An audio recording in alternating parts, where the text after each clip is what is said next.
Kalau anda tunggu, memang takkan dapatlah benda tu. So, tak perlu tunggu masa yang sempurna. Sebab masa yang sempurna tak akan datang pun. Secara realitinya memang macam tu. Kalau kita tunggu cukup duit, cukup masa, cukup yakin, kita akan tunggu sampai tua. Sebab kita takkan tahu selagi kita tak melangkah, tak mencuba. Kita mencuba dulu baru nampak.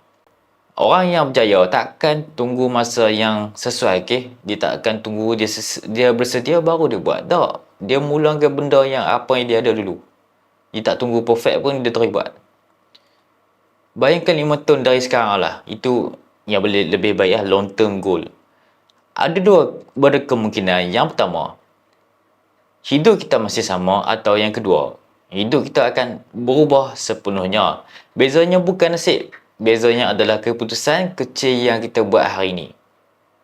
So sekarang, soalan yang sebenar bukan bolehkah aku ubah hidup? Soalannya cuma satu, okey?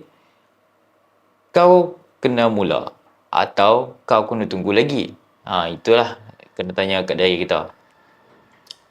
So, dekat sini, kalau berminat dengan video ni, boleh share dengan kawan ataupun tulis komen apa pendapat anda tentang kejayaan, okey? Boleh tulis share di ruangan komen.